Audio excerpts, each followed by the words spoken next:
conselho de sentença teria votado contra as provas dos autos. E por ter votado contra as provas dos autos, vai se ter uma opinião. O doutor Fábio, representante do Ministério Público, dizia que a defesa iria sustentar a tese de legítima defesa.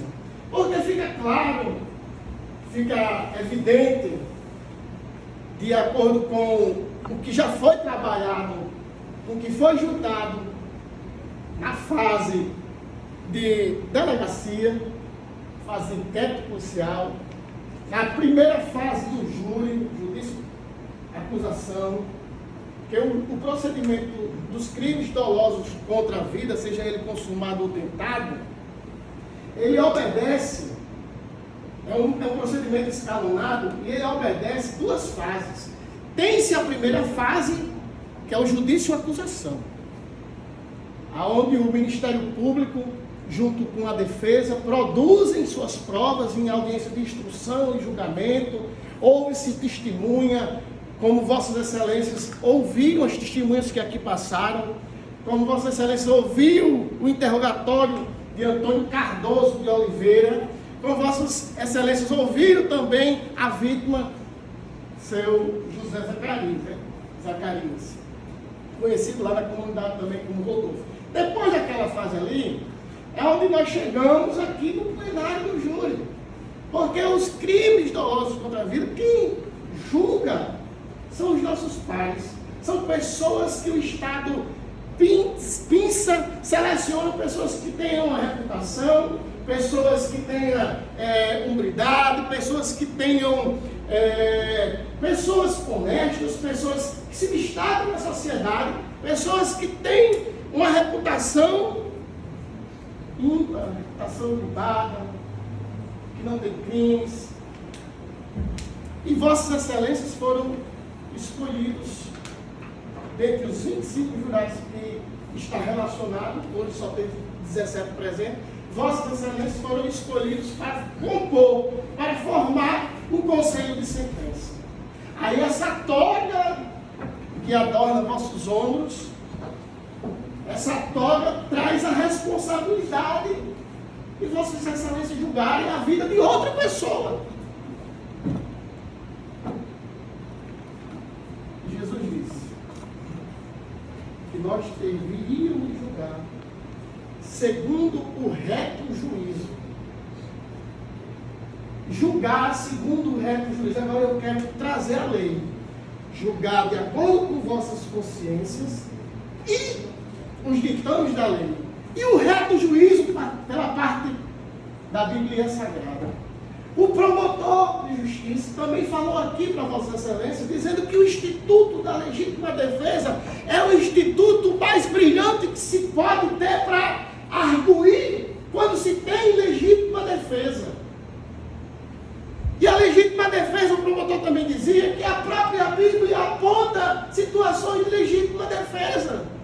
Por exemplo, nós temos o exemplo de Davi, que venceu o gigante. E quem entregou o gigante nas mãos de Davi foi o próprio Deus, que outorgou, que autorizou, que abençoou Davi, que levou Davi para que ele vencesse o gigante. Eu quero dizer para Vossas Excelências hoje que o Davi hoje é Antônio Cardoso de Oliveira. O Davi, o pequeno Davi hoje é Antônio Cardoso de Oliveira. Ele que está enfrentando hoje o Davi, o gigante, o Golias, que é o Estado. Porque o Estado tem todo o aparato, todas as ferramentas que poderiam se produzir para se investigar, para aprofundar, para tirar dúvidas. Porque esse processo que é um crime doloso contra a vida, lá atrás, lá no início, já se sabia que um dia ele ia chegar no plenário do júri. E aí se deveria ter, no mínimo, uma certa preocupação em ter todos os elementos, para que nós hoje chegássemos aqui, o Estado demonstrou realmente a palavra do promotor. Ele quase que me convenceu. O promotor fala tão bonito, tão desarmado, né? Que ele, olha, se eu não conhecesse o outro lado da história, eu ia julgar, eu ia condenar também. E eu fiquei preocupado com o Antônio Cardoso de Oliveira, porque se esse sentimento passou pela defesa, porque o Ministério Público mostrou aqui a tese de acusação, e agora tem, Vossa Excelência, a oportunidade de ouvir esse pato rouco para falar o outro lado da moeda. Porque a moeda tem dois lados. Nós temos que observar os dois lados da moeda, para que nós possamos aí, então, com serenidade. Nós não somos verdugos da justiça, nós não viemos aqui somente para condenar. E eu quero dizer para Vossa Excelência, o doutor Fábio é um promotor de justiça. Mas a visão ministerial hoje está equivocada para Vossa Excelência. O que foi sustentado hoje pelo Ministério Público, diante de Vossas Excelências, é um equívoco ministerial. Até porque nós não nos aprofundamos no quesito prova, no quesito de investigação. E o Estado tem condições para isso. O Estado é o Golias. O Estado pode pegar uma requisição, uma autorização judicial para entrar na casa do indivíduo, mesmo que ele não autorize. Mas em alguns momentos da vida, quando o policial entra, principalmente na casa de um pobre, e você diz assim, cadê o mandato? Aí ele mostra a pistola, está aqui o mandato. Porque ele sabe que o pobre não tem condições de constituir um advogado para representá-lo, para chegar lá na delegacia e ir contra o policial, e enfrentar o policial, porque se ele faz um negócio desse, ele morre não é certo. Então ali é o Davi, o pequeno Davi, que vai ter que vencer o Golias hoje. O Golias que não trouxe prova para esse processo. Então, Vossas Excelências, o cuidado de julgar. Esse cuidado de julgar é para que são dados os badalos das vossas consciências. Seja quando estiver caminhando pela rua, seja quando chegar o anoitecer, seja ao acordar no meio da noite, seja ao se despertar no alvorecer, pela manhã, e dizer, eu absolvi com convicção, eu não condenei, pois não merecia ser condenado, eu fiz justiça, eu fiz a coisa certa. É você poder caminhar com sua consciência tranquila, colocar ela no travesseiro e dormir. Nós vamos agora adentrar na história de Antônio Cardoso de Oliveira. Nós temos dois depoimentos, o da vítima e temos o depoimento do acusado. São dois depoimentos antagônicos, contrários. Um diz sim, o outro diz não. Um diz não tentei matar, o outro diz tentou matar. Mas vamos pegar, agora nesse momento, o que se tem de comum entre os dois. Vamos ver se Antônio Cardoso de Oliveira, que é conhecido por batalha. Por que batalha? Porque ele se levanta cedo para ir trabalhar, para ir pescar, para ir tirar capim, para dar o burro, para botar na sua carroça, para caminhar nas estradas carroçais de São Cristóvão, uma comunidade carente, para ir buscar um tonel de água lá no poço, porque não tem se água encanada, e aí ele precisa desse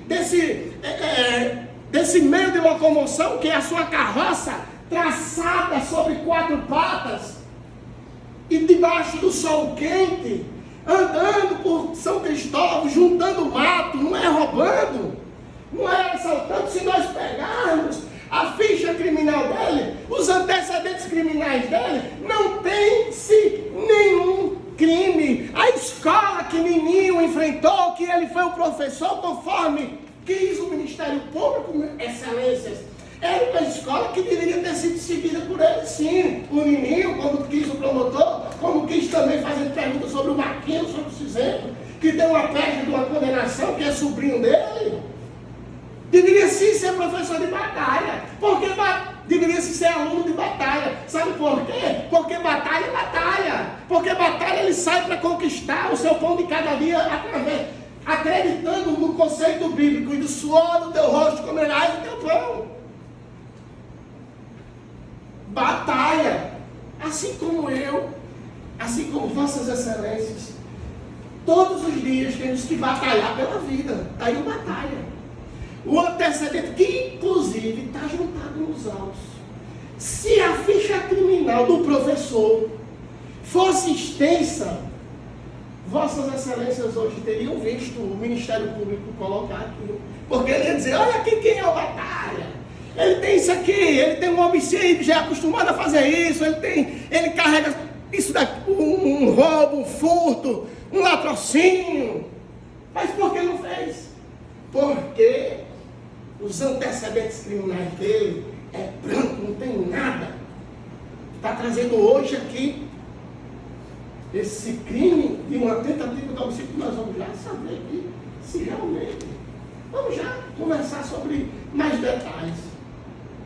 Então, excelências, o professor que não sabe nem ler nem escrever, conforme ele disse aqui, quando foi para a delegacia, sem advogado, ele criou tudinho isso, sem nenhuma instrução. Se tivesse ido com o advogado, aí alguém ia dizer, foi o advogado que orientou.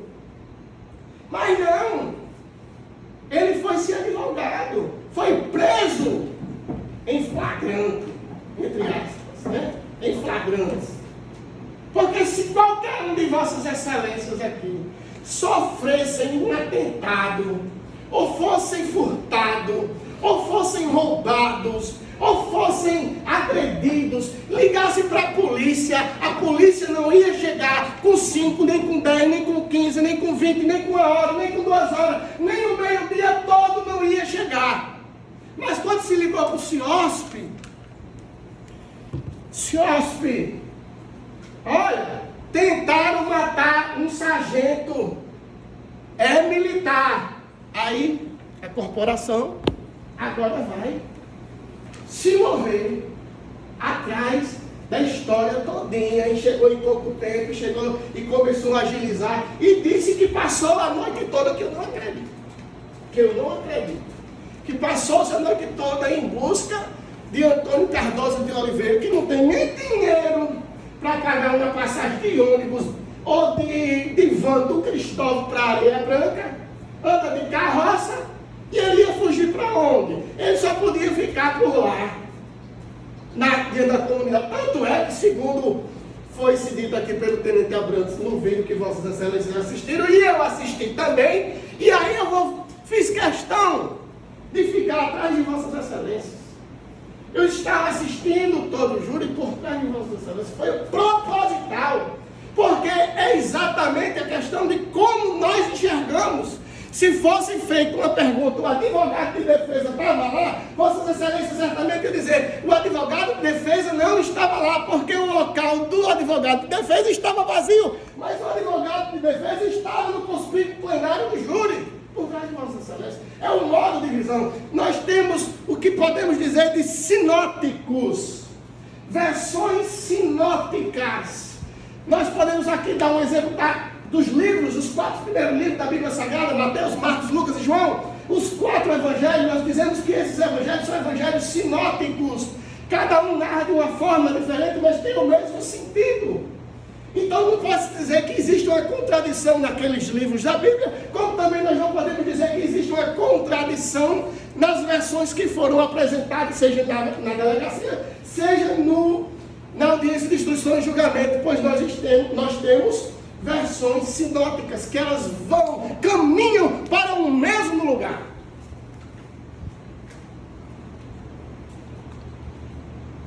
o professor, como quis, o doutor do Ministério Público. O professor do crime.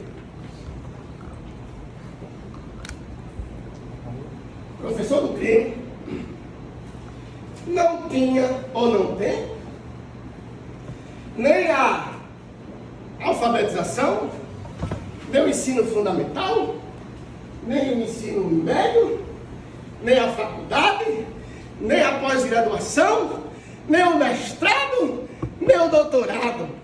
Nem sabe ler, nem sabe escrever. Foi para a delegacia e contou a versão.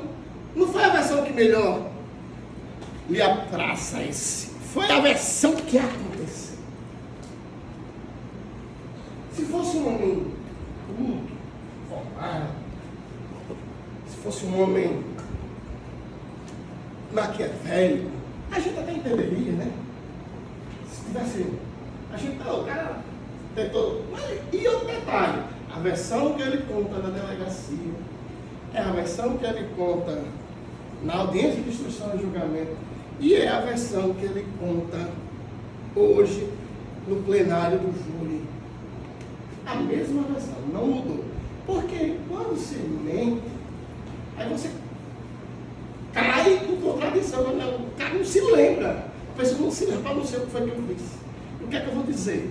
Eu não lembro como foi, aí começa a se enrolar. Mas ele conta a mesma versão.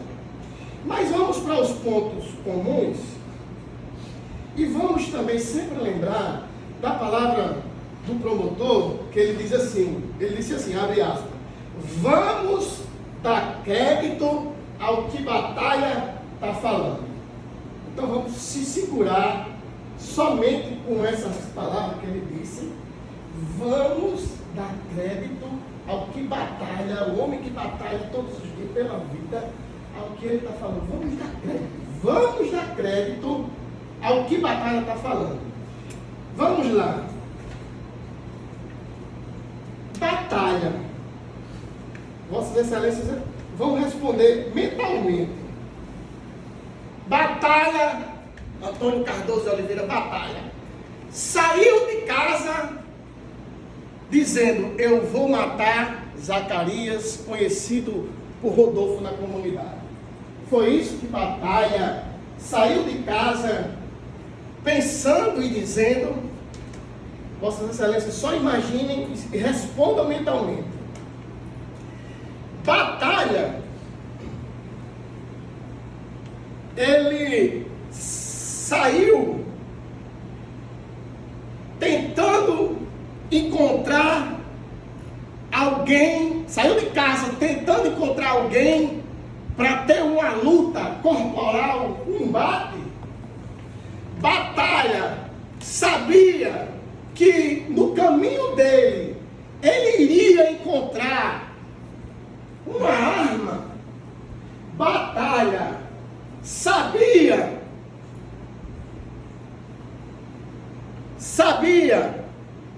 das condições, como se encontrava aquela cerca no cercado, né? Não é meu redundante, mas é cerca no cercado. Vocês respondam mentalmente. E vejam só. Zacarias, que foi a vida, que por sinal, gente boa. Já tive essa informação aqui. Um cara tranquilo, cara calmo, gente boa. Seu Zacarias, sargento, bombeiro militar, gente boa. Não o conheci, mas eu estou dizendo as informações que eu tive. O sargento Zacarias, ele disse que Batalha estava tirando capim. Opa! E Batalha disse o quê? Que estava indo tirar capim, oró. E na audiência, quando eu vi lá que eles têm que buscar ouro, aí o juiz fala ouro aí eu disse, oró. Aí eu disse, rapaz, foi ouro da briga, cara. Já descobriu o motivo da briga, é ouro, é oró. E aí foi tirar capim. Então, tanto Zacarias quanto Antônio Cardoso de Oliveira, o vulgo Batalha, que o promotor disse? Vamos dar crédito ao que o Batalha falou. Foi diretamente. Vamos dar crédito ao que o Batalha falou. O sargento disse que a arma caiu. Eles estavam lutando por cerca de 10 minutos e a arma dele caiu e eles estavam em pé, que ele até figurou que estava segurando as mãos, foi no momento que a arma caiu. Batalha disse que a arma caiu, mas o Ministério Público quis insinuar aqui a Vossas Excelências que Batalha teria mandado uma das crianças tirar a arma da cintura dele e mandado atirar. Mas o próprio sargento, que foi a vítima, disse que a arma caiu. A luta corporal que Batalha disse que entrou em luta corporal. O sargento também confirmou que teve luta corporal. E ele ainda disse mais, que essa luta corporal foi por volta de uns 10 minutos. Alguma coisa? Por volta de 10 minutos. Batalha disse que o sargento teria dito que eles eram para ajeitar a cerca. O sargento também disse que tinha pedido para ele ajeitar a cerca.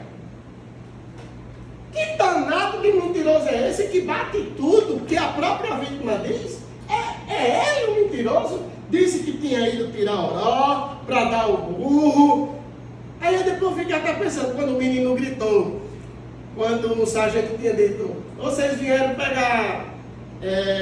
Aí falou uma palavra lá, ele disse, não, a gente veio pegar oró de burro. Aí eu fiquei, será que ele entendeu que ele estava chamando ele de burro e ele ficou enfurecido? Foi só eu pensando, né? E aí ele ficou enfurecido e foi querer dizer ao menino para sair dali e tal e tudo.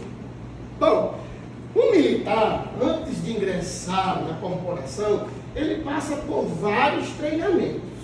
Então assim, não é um treinamento de um dia, nem de uma semana. Ele tem um período de escola, que eu devo acreditar que deva ser entre 6 meses a 1 ano, e depois desse período de escola, que ele vai treinar suas técnicas e suas táticas, ele também tem cursos alternativos durante toda a carreira militar. E ele disse que ele já tinha cruzado os 30 anos, ou melhor, o juiz falou que tinha fechado os 30 anos como bombeiro, né?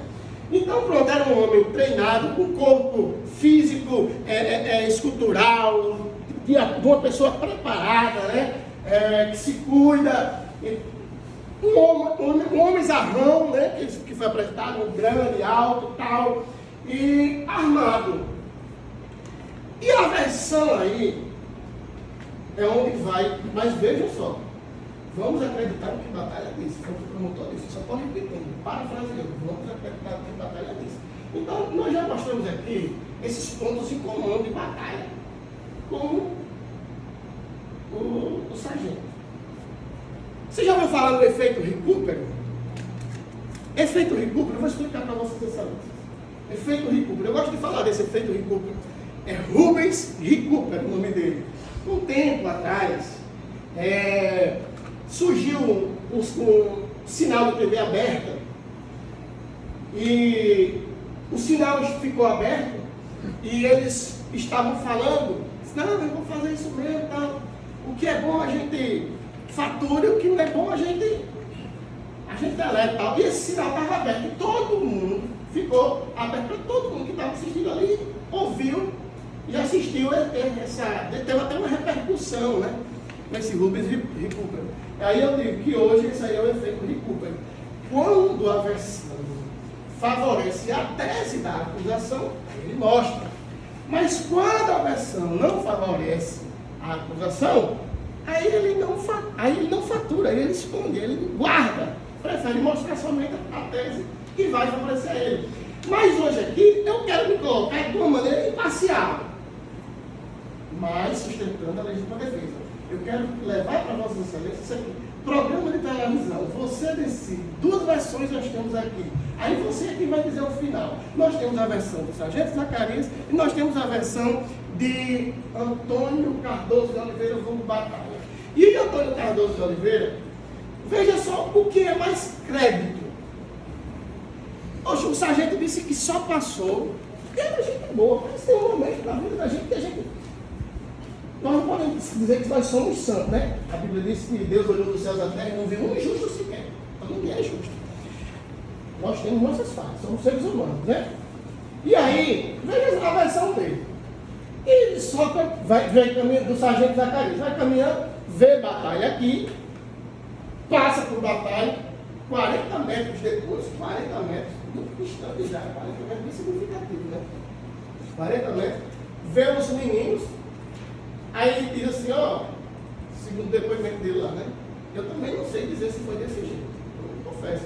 Não vou aqui reproduzir para Vossa Excelência, porque ele tenha chegado lá e disse assim, ó, quem manda aqui sou eu autoridade, você sai do cercado, ajeita a cerca e deixa todos sofrer em paz. Não vou dizer que foi assim. Mas também não sei se ele chegou e disse assim, galera, meu irmão, vocês estão incomodando demais, eu quero sofrer, não faça isso não, tal. Eu também não sei se foi assim. Mas eu sei de alguns exemplos que quando chega uma abordagem policial, os caras podem ficar para a parede e podem ficar. É um procedimento que ser policial é difícil. É como se você andasse descalço em cima de lâmina sem poder se cortar. Porque ninguém está com uma estrela na testa para dizer se é bandido ou se não é. Mas eu sei que no início, pelo menos, é meio truculenta a abordagem. Aí ele bota a mão na cabeça e faz aquele procedimento. E às vezes tem uns que faz um procedimento mais acelerado, assim, né? Mais alterado. Tem uns procedimentos assim, aí só vai poder denunciar essas coisas. Mas acontece, tem policial muito sossegado, muito tranquilo, que faz uma abordagem de boa mesmo, aí depois até pede desculpa aí e tal. A gente tem que fazer essa abordagem, porque eu não sabia que está lidando, tal. Procedimento, que a gente tem que enfrentar, tal. Houve uma denúncia, se está nota de suspeito e tal. E a gente respeita essa situação, né? A abordagem e tal. Então, Zacarias sempre foi treinado como militar, hierarquia, disciplina, obediência. Ele sabia como fazer uma abordagem, ele sabia como reagir e tal. E essa foi a versão dele. Mas aí, do nada, 40 metros depois, eu fui tirar capim. Um cara que não tem um histórico criminal. Porque se ele tivesse já um histórico de furar, um histórico de procurar briga, um histórico de lesão corporal, um histórico de homicídio, um histórico, não tem um histórico sequer, não tem. Ficha dele branca. Não tem nenhum antecedente criminal. Aí, a versão agora de Antônio Cardoso de Oliveira e o dos meninos também. A criança tinha 12 anos, né? Que é o aluno de batalha como Cristo no Ministério Público. Você sabe quem é que fiscaliza os adolescentes? É o Ministério Público. Junto com o Conselho Tutelar, essas instituições, é o ECA. Ele representa os menores de idade. Se chegar uma audiência de alimentos, vai estar o representante da criança e o Ministério Público representando a criança, os interesses do menor. Não só dos menores, como também dos idosos. E outros interesses públicos. Então, esse menor, o aluno de batalha, como diz o Ministério Público, o Estado também fechou os olhos. O Estado, no dia da audiência,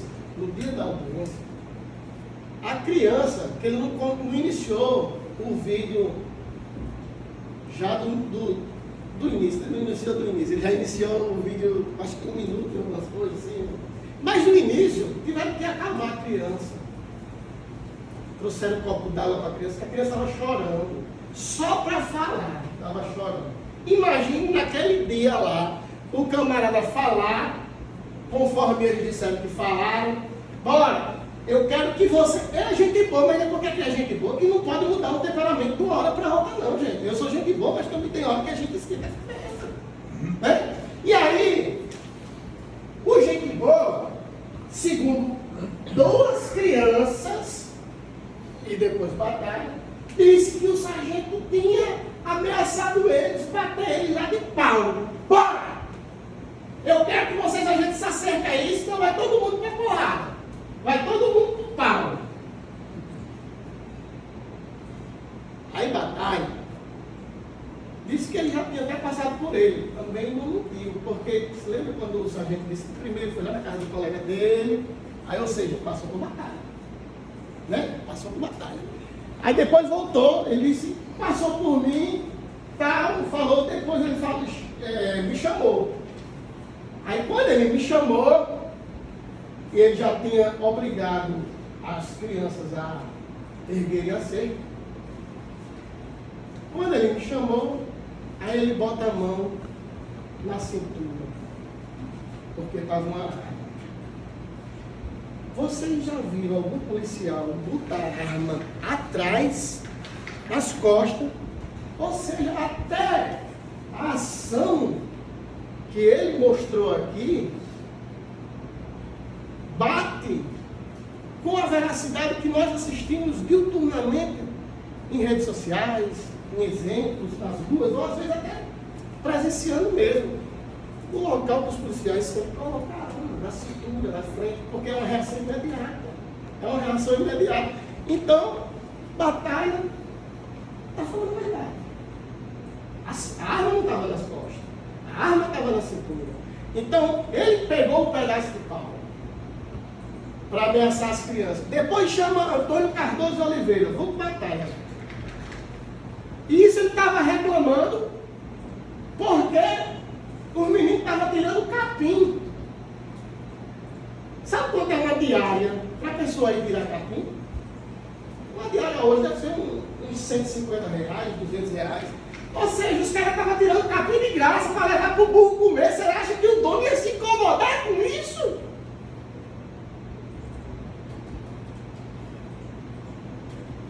Ele estava tirando capim para levar para o burro comer, para não ter o burro se alimentar, o burro ter força, trabalhar, carregar o tonel d'água, levar a trouxa de roupa para ir lavar, botar o peixe quando chegar do mar, bota o peixe na carroça, leva, vai tratar o peixe, depois sai com o peixe na carroça para vender. Esse é batalha.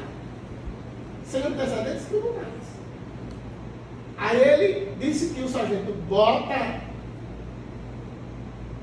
a mão na cintura.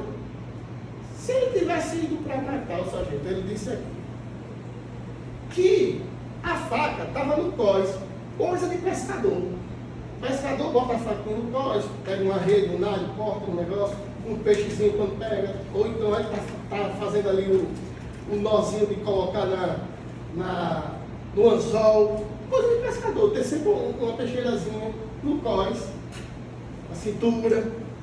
E aí ele, quando vê, ele não foi nem já com se ele tivesse ido com uma peixeira, ele teria dito, rapaz, já chegou com a peixeira. Mas ele disse que ele veio lá de trás, uma versão, não dá para entender. Aí você acha que ele é um sargento, um militar, ele vai contar uma versão na polícia de que ele perdeu a briga armado para um cara com faca. Ele tem que ter uma versão que lhe faça de herói, ou que lhe faça de vítima. Todo depoimento de policial, todo depoimento, eu desafio aqui, mas todo depoimento de policial, quando chega na instrução de julgamento, é a primeira coisa que ele vai dizer: a gente recebeu uma denúncia anônima. Todo policial, qualquer processo, recebeu uma denúncia anônima. E eu tenho certeza que não era. Porque a gente pedir a quebra de dados do telefone para saber, mas se ligou. Não tem nem ligação, né? Recebeu uma denúncia anônima. Tem uns procedimentos policiais que é automático, algumas respostas que é automático. Primeiro condutor é o comando. O comando é o que a gente chama mais antigo. Aí os outros é testemunha. Sempre vai ser assim. Qualquer um. E às vezes, não é nem testemunha. Eles seriam umas testemunhas, na verdade, eram para ser chamadas testemunhas fedatárias. As verdadeiras testemunhas eram para ser pessoas comuns do povo, que viu, que presenciou e tal. Mas muitas das vezes as pessoas não querem ir, ou às vezes até iriam, mas não tem nenhum convite. E sabe como é a truculência, né? Infelizmente. E aí, ele não contaria uma versão que fosse mostrar uma desvantagem, ele sendo uma autoridade, ele sendo um policial, e ele perdeu uma batalha por batalha. Perdeu uma batalha por batalha.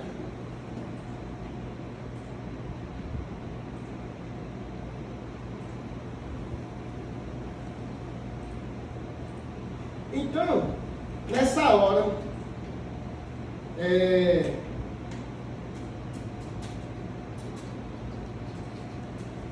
nessa hora que a batalha se agarra, não tinha tido nem intenção nem de lesionar, nem de furar, nem de nada. Quando ele se agarra, aí sim, se ele bota a mão na cintura, vamos acreditar no que o Batalha está falando. Foi um produtor do filme, parafraseio ele, vamos acreditar, vamos dar crédito ao que Batalha está falando. Se ele bota a mão na cintura, já tendo ameaçado, já tendo brigado por conta de capim, então você quer sentar lá no pistola é tudo caído. Então, o arame enferrujado. Ali é zona rural, praia. Então, assim, não tem como você não imaginar que o terreno do lado é na entrada. Você entra no pistola, está sempre caído. Está sempre caído. E aí, o cara veio obrigar ele a levantar a cerca, dizendo que viu ele derrubar a cerca. Se você for puxar pela visão o que tem de cerca caída lá no terreno de Antônio Sofia, você vai passar o dia lá olhando, só para dar a cerca que está caída lá. Aí ele bota aqui a mão na arma, Batalha nem puxa a faca nessa hora, vai para cima dele, se agarra com ele. Quando está se agarrando com ele, aí agora ou é ele, ou é o sargento, ou é Batalha.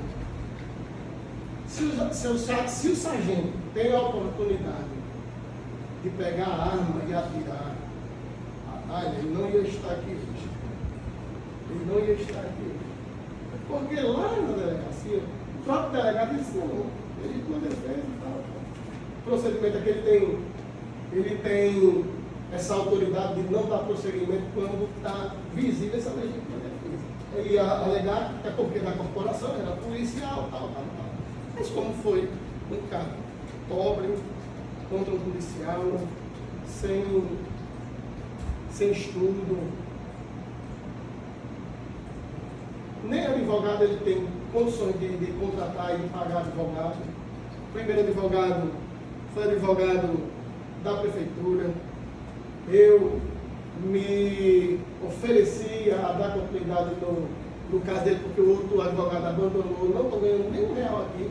Não estou ganhando nem R$1 aqui. Tenho uma estima muito grande pela mãe dele, Dona Maria, que Deus a levou. Tenho a sofrendo com isso, a perda recente. E hoje aqui passou mais de 3 anos preso.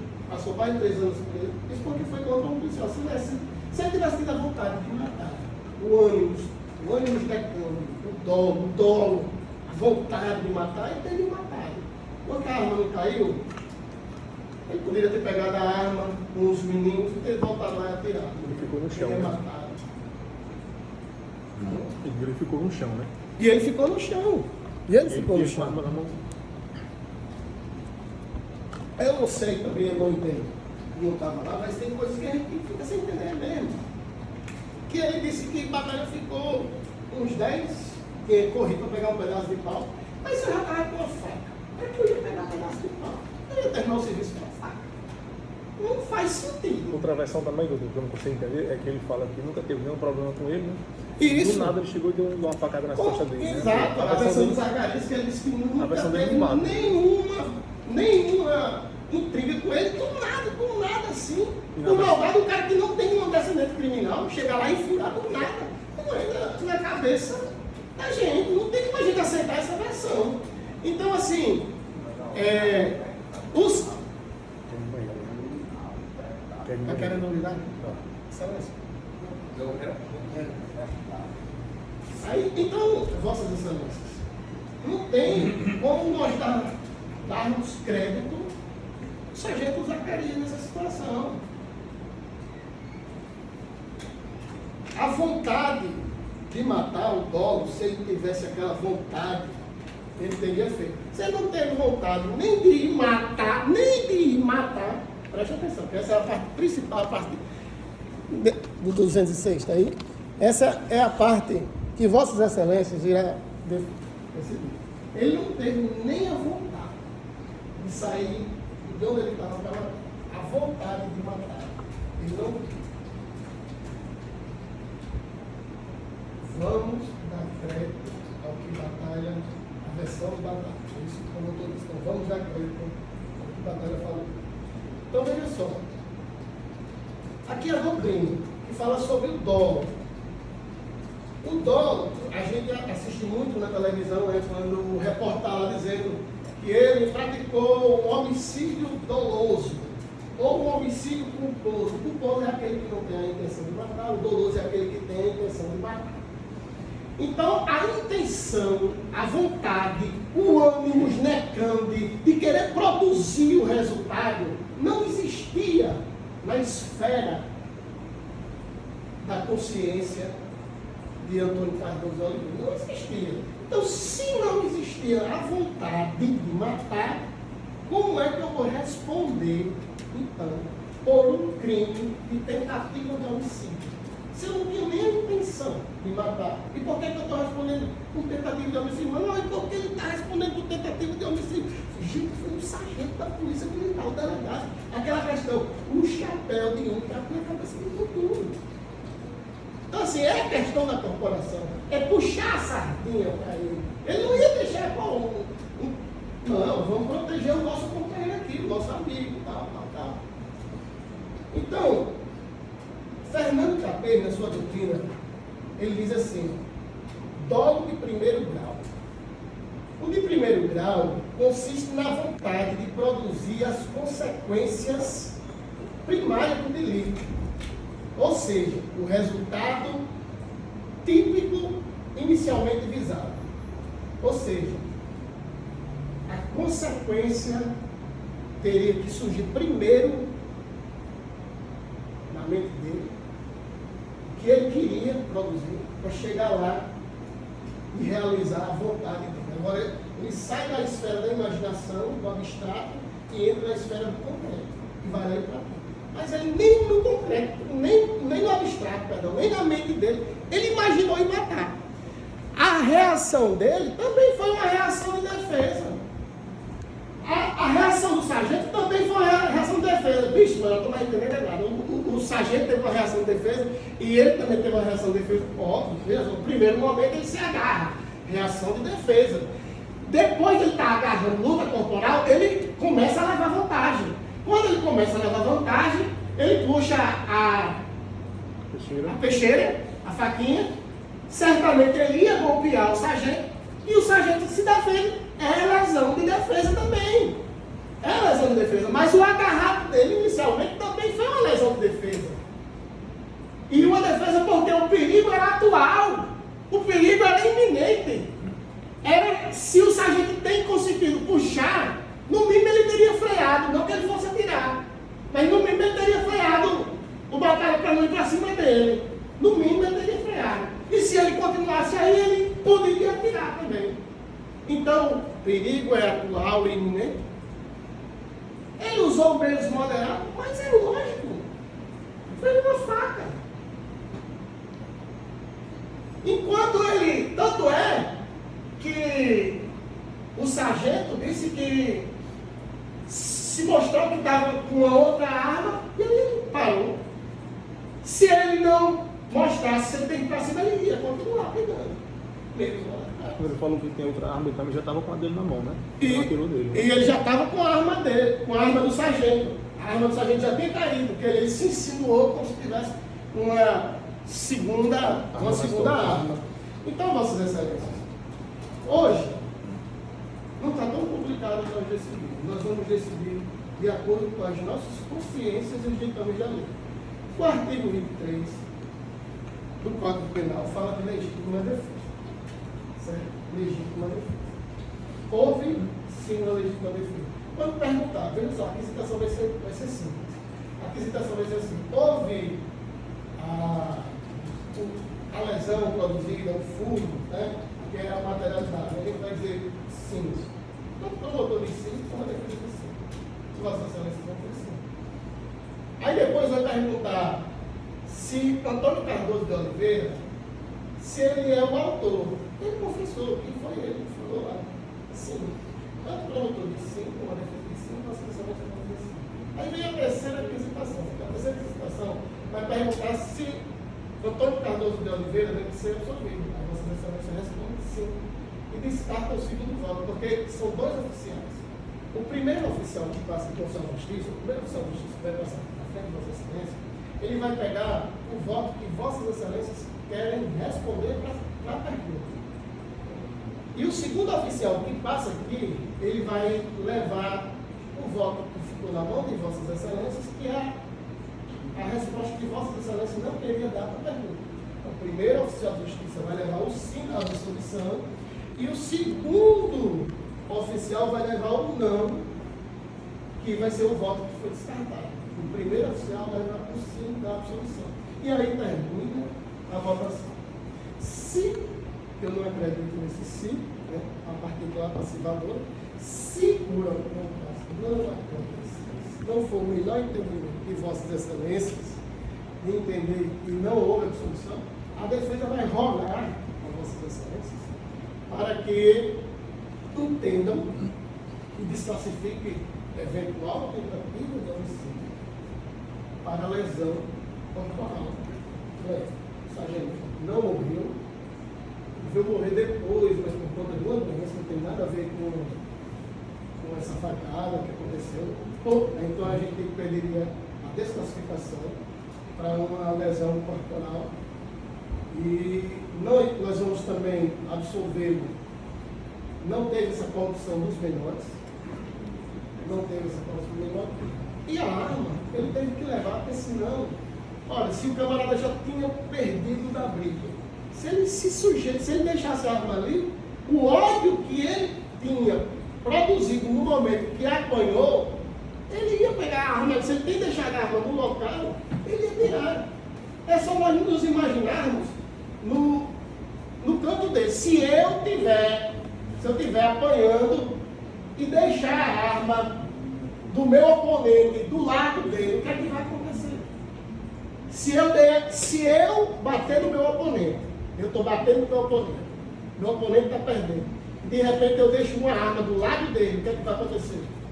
E eu saio, ele vai se virar contra mim. Isso é nada da natureza humana. Então, Vossa Excelência, estamos tranquilos para que nós possamos hoje julgar e ter nossas consciências tranquilas, a saudade dos badados das nossas consciências. Nós não vamos nos perturbar, mas não vamos ficar tranquilos. O Código Penal, ele já nos adverte que em determinadas situações existe sim, não é só legítima defesa, não, só escuta a legítima defesa. Mas existe outros crimes de homicídio que também não é punido. Por exemplo, nós vamos falar aqui do estado de necessidade. Só a título de exemplo para Vossas Excelências entender que o Código tratou de absolver determinadas situações quando tem-se a elementar subjetiva do tipo. A elementar subjetiva do tipo que eu falo é a tipificação descrita no Código, o crime em si. Então veja só, o que é estado de necessidade? Só para título de exemplo, que aí a lei vai dizer assim, não, eu não vou punir fundamental porque ele fez isso. Ele praticou o homicídio, mas eu não vou punir. Por exemplo, é o estado de necessidade. Nós estamos no helicóptero, sobrevoando a Areia Branca, sobrevoando São Cristóvão, aí de repente tem uma pane no helicóptero e só tem um paraquedas.